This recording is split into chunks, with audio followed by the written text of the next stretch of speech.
Hola, muy buenas tardes. Martes 20 de febrero comenzamos una nueva edición de Tarazona Noticias. Avanzamos titulares.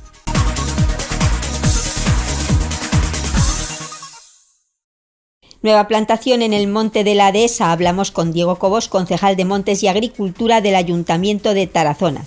La Escuela del Traductor de Tarazona ha albergado en estos días al traductor Miguel Ángel Vega. Lo recibimos en plató.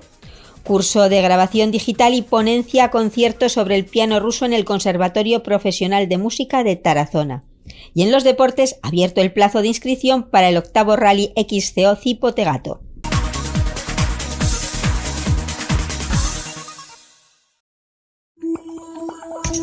Visita la nueva página web de la ACT, tarazonacca.es. La web de todos. 190 empresas asociadas, comercios, servicios e industria.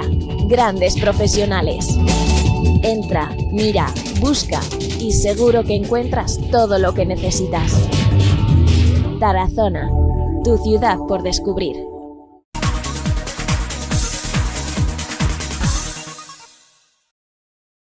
Nueva plantación en el Monte de la Dehesa. Hablamos con Diego Cobos, concejal de Montes y Agricultura del Ayuntamiento de Tarazona.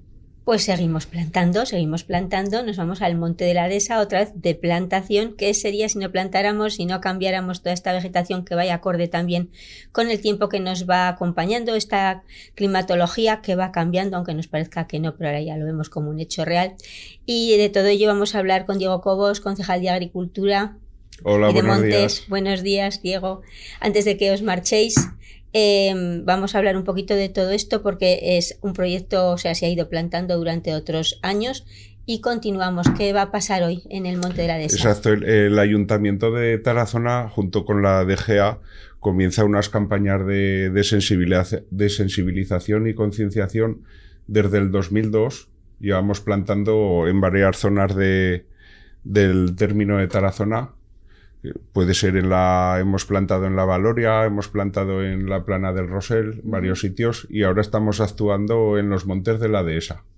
Este año solemos plantar todos los años más de 2 hectáreas, vienen a ser 2 campos de fútbol, un trozo más, que ya son superficies grandes porque se hace a través de colectivos, los niños en los colegios, claro, y son cosas que cuestan. Y desde el 2002 pues llevamos aproximadamente ya brinca de las 50 hectáreas, es una muy buena superficie. En diferentes áreas que además se supone que son pulmones también, que tengamos esto a la redonda alrededor de Tarazona. Exacto, vamos viendo que cada año la climatología va cambiando, cada vez las lluvias son más escasas, más calor. Entonces la única forma es que plantemos más verde para que el medio ambiente esté más fresco y ayude más a coger las lluvias y las aguas. Cambiamos esa vegetación por otras especies, Diego, pues que sean más acordes con el tiempo que últimamente nos está acompañando. Más sequía, más calor, menos agua, o sea, menos frío. Exacto, nosotros intentamos invertir con plantas autóctonas y sobre todo que sean muy resistentes para la poca pluviometría que hay algunos de los años y las altas temperaturas. A ver, solemos poner árboles que son encinas y sabinas y luego algún arbusto como puede ser coscojas, enebros, espinos, aladiernos. Esto también facilita la tarea de pues la alimentación a la hora de los animales, todo lo que es la fauna que tengamos, me imagino también. A ver, estos se ponen en zonas que no son de cultivo, que no son tierra arable, suelen ser yermos, claro, son tierras muy abruptas, que hay que Hablamos poner plantas. Ahora de monte, por ejemplo. Exacto, plantas resistentes, que hay muy poca agua. Y luego también tenemos la problemática de los conejos, que los primeros años que poníamos. Sí. Con los conejos gigantes, además, Sí, que era una especie también que había cambiado. Una especie un poco rara. Y claro, lo que conlleva es que tengamos que hacer más gasto en cada planta que se pone. Hay que poner unos protectores para proteger ese tallo que tiene, porque si no los conejos se comen la corteza de alrededor y secan la planta. Entonces lo que hacemos es con los niños y los colectivos dejamos las plantas plantadas y luego los forestales del ayuntamiento y los jardineros van y ponen esos protectores y los riegan un poco para que aguante. Para protegerlos. Hace poco en el instituto también hicisteis un cambio de unos árboles que estaban por la brigada, fueron los forestales, pues por la misma razón, estaban los árboles en malas condiciones y los cambiaron también por otros que fueran más acordes. La tendencia que llevamos es no cortamos ningún árbol que está sano, pero sí que es verdad que a veces, sobre todo en las zonas urbanas, pues hay variedades que se pusieron antaño que no son muy acordes pues con la climatología y a veces o con las humedades. Y a veces hay problemas de hongos y se pudren los puede troncos ser hasta un poco. Un riesgo. Claro, y entonces puede ser peligroso y por eso los cambiamos por otras. Nunca se corta y se deja esa zona sin poner. Sí que hay veces pues que hay que cortar el árbol en unas fechas que nos de plantar, como puede ser junio, pero la primavera siguiente luego ese árbol se vuelve a poner con algo más acorde a lo que es en la zona. Vamos a cambiar un poquito de tema, porque claro, no te puedes ir de aquí sin que te preguntemos cómo está ahora mismo la situación, qué está pasando. Hay conversaciones a la vista sobre el tema de los agricultores. Sí, pues ya sabéis que llevamos 2 semanas de movilizaciones. A ver, no es porque queramos hacerlo, es que no nos quedaba otra. Llevamos muchos años en crisis. Cada año desde la Comunidad Europea a los agricultores nos van dando una vuelta de rosca y ha llegado ya a un punto que no se puede soportar. Os lo están poniendo difícil. O sea, nos están poniendo leyes y tenemos que cumplir unas cosas que en esta zona a lo mejor no van muy bien. No es lo mismo una zona del norte o del centro Europa que la que podemos ser las del sur con lo que hablamos, con el tipo de climatología que tenemos. Entonces no hemos podido aguantar más y llevamos 2 semanas de movilizaciones por las carreteras.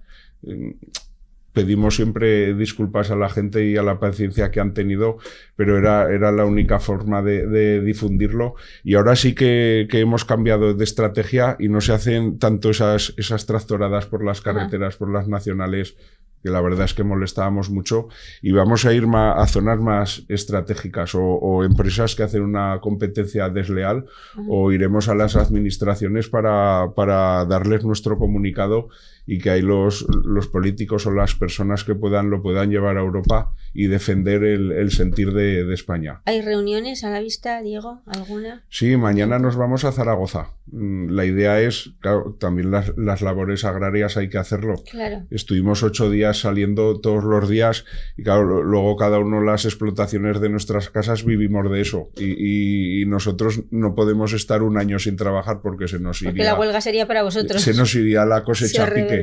Entonces tenderemos a salir un par de días en semana, pero vamos, no hay nada escrito, no hay nada claro. Estos son unas movilizaciones que ni están dentro de los sindicatos ni partidos políticos, somos personas físicas y vamos haciendo reuniones con representantes de cada zona.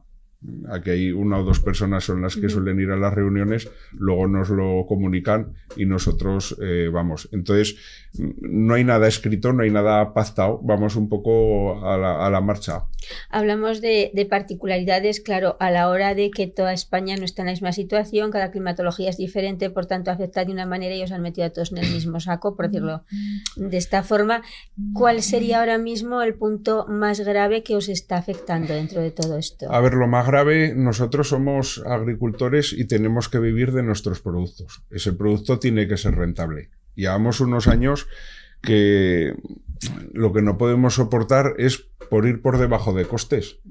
Necesitamos ir por encima de costes y que nos quede algo de dinero, como cualquier trabajo, cualquier explotación, y de ahí no es normal un trabajo, cualquier servicio, cualquier trabajo, en este caso la agricultura, que no lo podamos pasar de padres a hijos. Yo en mi casa hemos ido 3 generaciones y ahora la 4ª, en este momento de la forma que está, no podría haber una 4ª. Eso es lo triste. O sea, necesitamos vivir de nuestros cultivos. Y lo que hablaba antes de la competencia desleal, no es justo que desde Europa nos marquen unas directrices y una trazabilidad para nuestros productos y que después te estén subiendo de zonas de África o la zona de Marruecos productos tratados con algunos fitosanitarios o de alguna forma de las que aquí no nos dejan, y claro, eso sea lo que nos baje el precio y haga que nuestros productos no sean rentables. Eso no se puede soportar. O que no los traigan porque esté prohibido, o que os autoricen, si es verdad que Exacto, no ocurre nada, a utilizarlos o a vosotros. través de aranceles Claro. Si aquí te prohíben a utilizar unos productos, pues lo que no puedes traer es los de fuera. Exacto, con esos productos. Que vengan con las mismas condiciones y las mismas cartas sobre la mesa. Pues muchísimas gracias, Diego, y bueno, pues seguiremos hablando de todo esto para ir siguiendo esa trayectoria hasta que tenga un final feliz. Muchas gracias, os vamos informando. Gracias.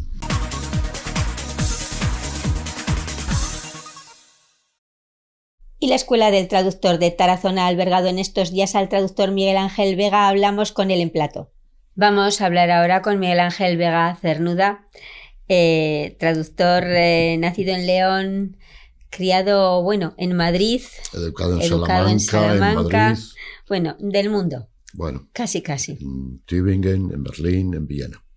Miguel Ángel Vega ha sido catedrático de literatura alemana en la Complutense de Madrid y también catedrático de traducción en la Universidad de Alicante. Ahora se dedica a la traducción de obras clásicas, literarias. Y bueno, pues no es la primera vez, pero nos visita de nuevo, nos ha visitado, ya se marcha, ha estado trabajando en la Escuela del Traductor de Tarazona. Nos va a contar su experiencia, qué le parece esta Escuela de Traductor. Buenas tardes, don Miguel Ángel. Buenas tardes. Pues me parece una institución extraordinaria que ha colocado en gran parte a Tarazona en el mapa internacional. Desde luego, desde que se fundó aquí la Casa del Traductor, yo asistí a sus inicios y como ejemplo tenía pues la red de traductores de casas de traducción que había en Europa, en Strahlen, en Arles y demás, y desde que la Casa del Traductor se fundó aquí, pues yo creo que Tarazona ganó muchísimo en proyección internacional, no solo por las jornadas de traducción literaria que se hacían años y a las que asistí frecuentemente. Eso hizo las jornadas literarias de traducción, pues hizo que vinieran aquí pues grandes personalidades de la literatura como Bryce Echenique, en fin, tantos, ¿no?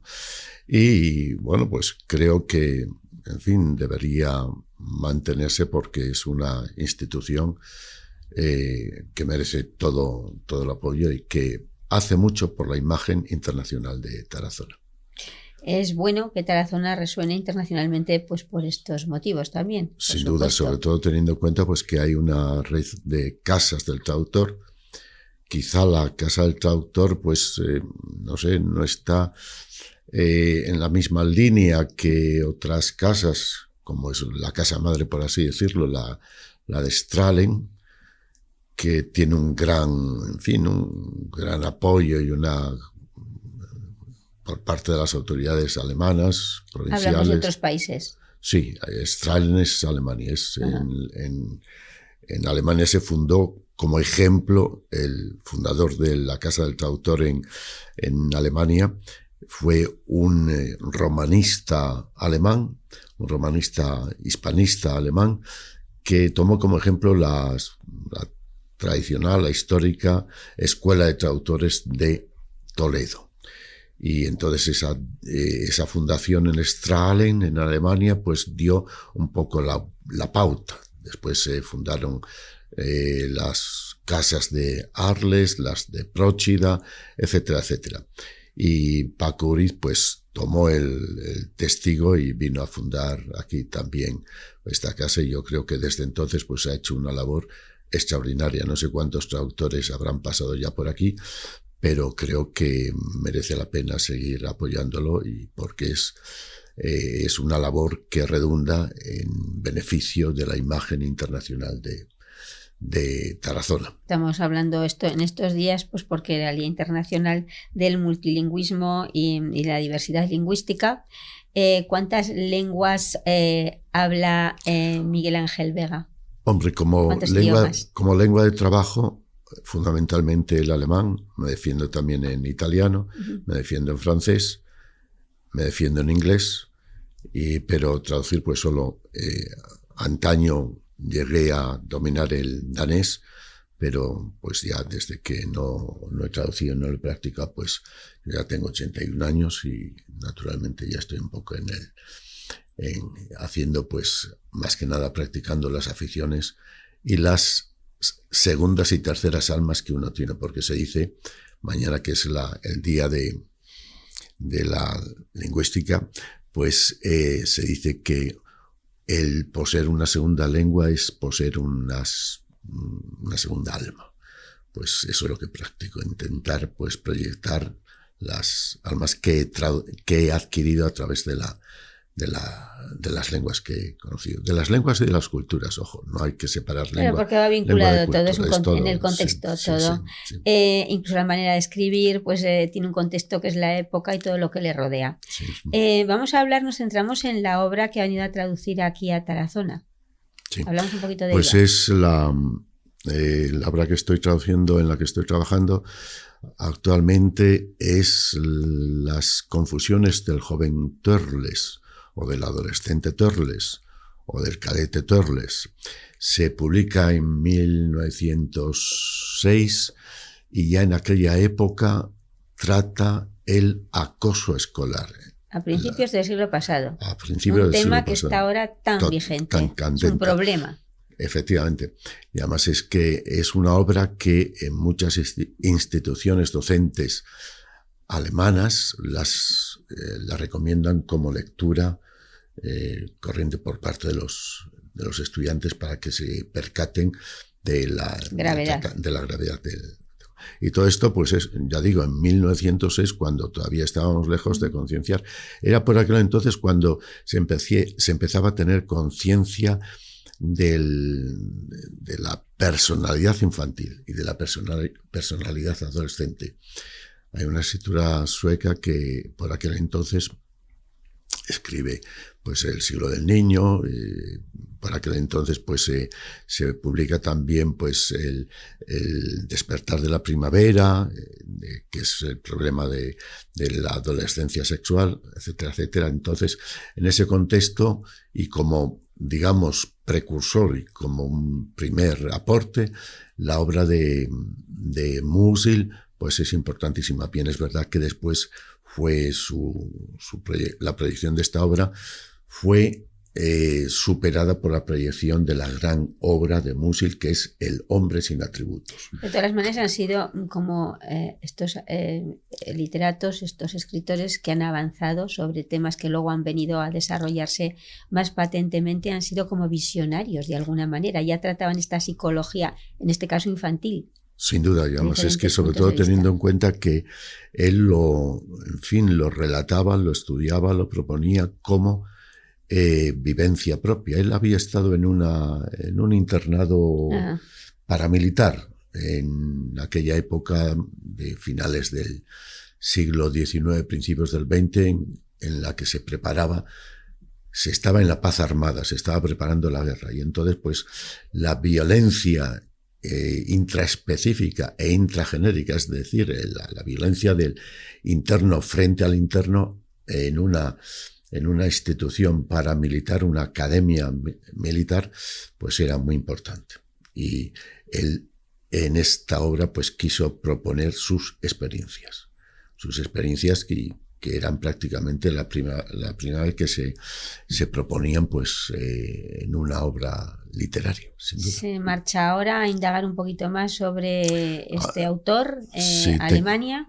Tengo que ir a Austria, donde hay también una casa de la literatura y también un fomento de la traducción literaria por parte de la Asociación de Traductores, y es una cosa que tal vez se podía proponer y continuar aquí, hacer de la Casa del Traductor también una casa.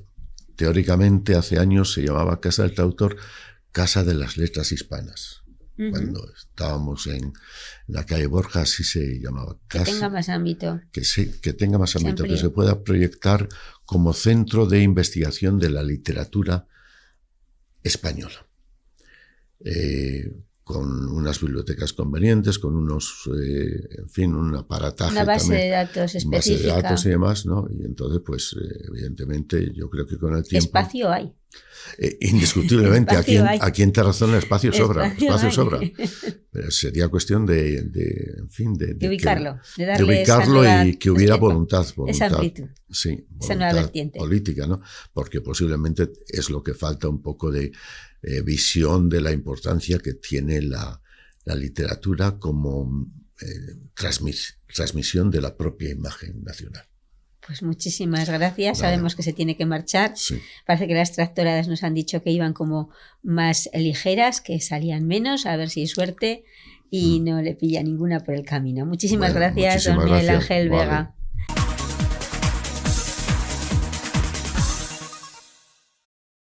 Curso de grabación digital y ponencia concierto sobre el piano ruso en el Conservatorio Profesional de Música de Tarazona. Antena Aragón, Tarazona Noticias, estuvimos allí. Bueno, pues hemos hecho un curso por la mañana para los profesores de 3 horas y un curso por la tarde para los alumnos de 2 horas. Y es básicamente una introducción a la teoría de sonido de grabación digital, lo que es un concepto de home studio, para que tanto profesores como alumnos se decidan a dar el paso y empezar a grabar en un formato más tirando a profesional. Y hemos distribuido las clases en una parte práctica donde se enseñan los conceptos básicos sobre grabación y algo de teoría de sonido, y una segunda parte práctica, como veis, que hemos grabado un piano, hemos grabado un clarinete y hemos estado trabajando a través de un software de edición digital que es gratuito. Sí, bueno, la cuestión es que estos cursos creo que complementan la parte más académica de un conservatorio, que quizás sea una parte que se queda un poco más en el aire en la enseñanza que estos alumnos reciben, pero claro, lo hemos hecho con instrumentos típicos de conservatorio, como es un piano de cola, es un clarinete, o bueno, pues por falta de tiempo no hemos podido grabar a lo mejor un cello o más instrumentos de viento metal o viento madera, pero sí, la idea era trabajar con algo que tanto alumnos como profesores estuviesen familiarizados. Claro, mi idea como profesional, yo trabajo en el sonido directo desde hace más de 20 años y he trabajado con muchos músicos y sé que esta formación técnica les puede abrir muchas puertas. Y también somos conscientes los técnicos de que la parte que nosotros hacemos puede resultar un poco dura de entrada para un músico meterse en configuración de tarjetas de sonido, de microfonía. Es un desembolso económico, estos son muy jovencitos, pero creo que es una idea de este conservatorio de Tarazona que está muy bien darles la oportunidad tanto a los profesores como a los alumnos para que hagan una pequeña introducción. Lo que hemos hecho ha sido una pequeñita introducción en técnicas de grabación y en teoría de sonido digital, que posteriormente estaría muy bien que ellos, a quien le interese, la desarrolle. Nos hemos desplazado esta tarde hasta el Conservatorio Profesional de Música de Tarazona. ¿Por qué? Pues porque tenemos la ocasión de disfrutar de todo una ponencia, concierto además, y lo hacemos con 2 profesionales, un divulgador de la música, que es el que va a llevar la parte explicativa de lo que es la teoría, que estamos con él aquí al lado, con Román Rodríguez. Buenas tardes. Hola, buenas tardes. Vamos a ver, el título es muy, muy atrayente, el piano ruso. Y decimos, claro, el piano ruso como instrumento, ¿porque el piano ruso tiene alguna técnica especial o porque en realidad vamos a ver la obra pianística rusa a través del piano? Efectivamente, con Miguel Ángel estamos haciendo desde hace un par de años un ciclo de conciertos dedicado a la historia del piano.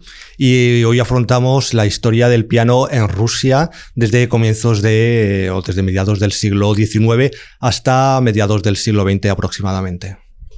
¿Por qué el piano ruso ahora?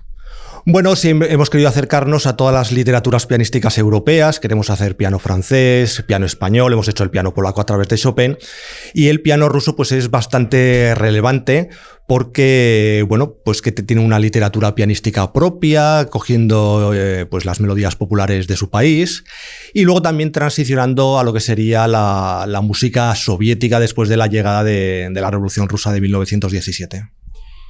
Estamos hablando del siglo XIX y estamos hablando también del siglo XX. es una obra en una época, en unas épocas, en unas franjas especiales. Efectivamente, sobre todo en la segunda parte de la charla afrontamos aquellos compositores de la época soviética que estuvieron marcados por la historia. O sea, es imposible hablar de la música rusa, de autores como Sostakovich, sin contar a la vez la historia de Rusia. Muchas cosas históricas que sucedieron en aquellos años quedaron reflejadas también en la música. Incluso no solamente el aspecto social, sino también político. Efectivamente, la Rusia de Stalin, la Unión Soviética de Stalin, marcaba qué música debían hacer los compositores. Había autores que querían ir más por libres, pero no eran en los criterios que debían gustar al pueblo, los que marcaba el partido. Y sí que hubo bastantes controversias entre el espíritu libre de algunos compositores y la línea política, cultural, social que marcaba el régimen. ¿Se llegó hacia una música nacionalista? Sí, la música nacionalista ya incluso surgió a mediados del siglo XIX, porque hasta entonces había habido influencia francesa, italiana, pero empezaron a surgir los nacionalismos en la segunda mitad del siglo XIX y ya los temas populares rusos quedaron marcados y todavía mucho más claro a partir de la Unión Soviética. Si, por ejemplo, analizamos las obras de Sostakovich, los títulos de sus obras parecen sacados del índice de un libro de la historia de la Unión Soviética. Pues muchísimas gracias, Román, y mucha suerte porque vais a tener una aceptación en este conservatorio seguro por parte de los alumnos y también por parte del público. Gracias. Pues muchas gracias a vosotros. Miguel Ángel Barca, profesor de música del Conservatorio de Zaragoza, que también lo ha sido del Conservatorio Profesional de Música de Tarazona.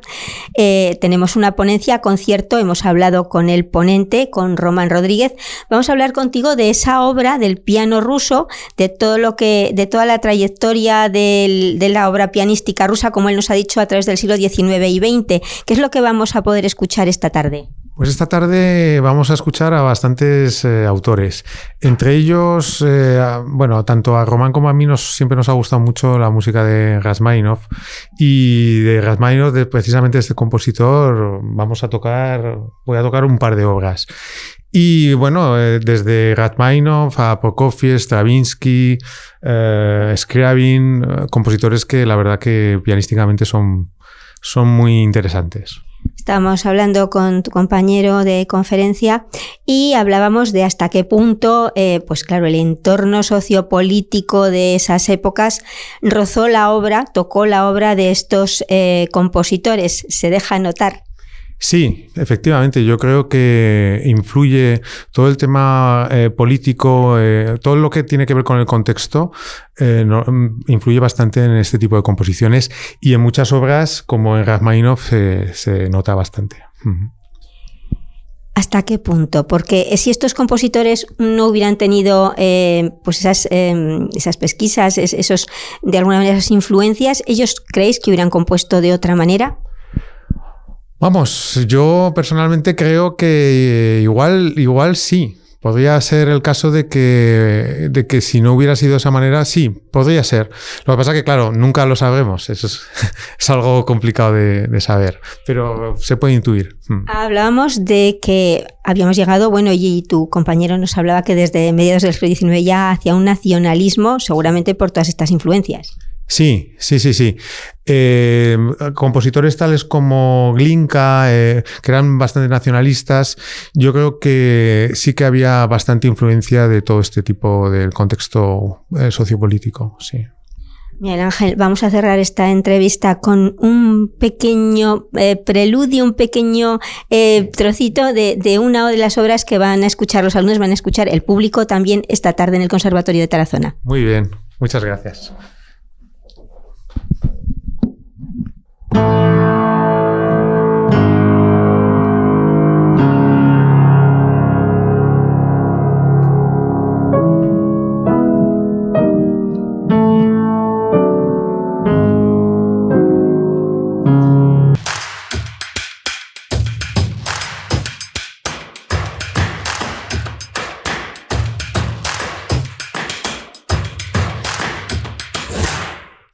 Y en los deportes comienza el plazo de inscripción para el 8º Rally XCO Cipo Tegato.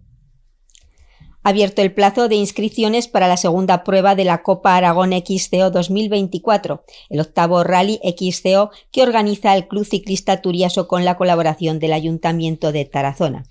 Esta actividad deportiva tendrá lugar el próximo 25 de febrero y la hora de salida será a las 9:45 de la mañana, además de estar dirigida a todo el mundo.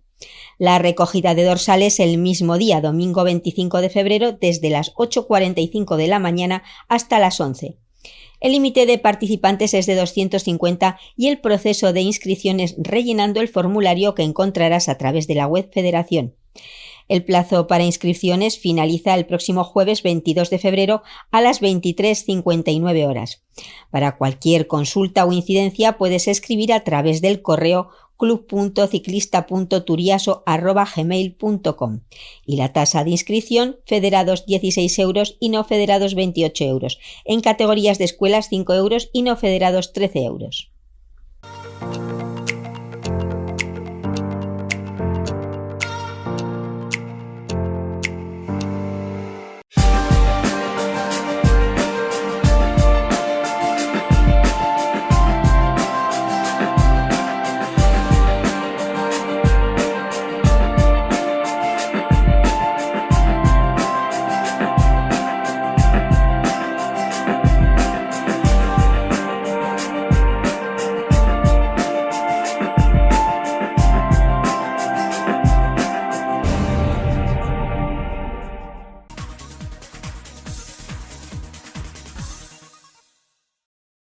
Y hasta aquí las noticias de hoy. Agradecemos que nos hayan acompañado y volvemos a emplazarles esta noche en la segunda edición a las 9 y mañana a esta misma hora. Será aquí en Antena Aragón, Tarazona Noticias. Disfruten de un día muy soleado.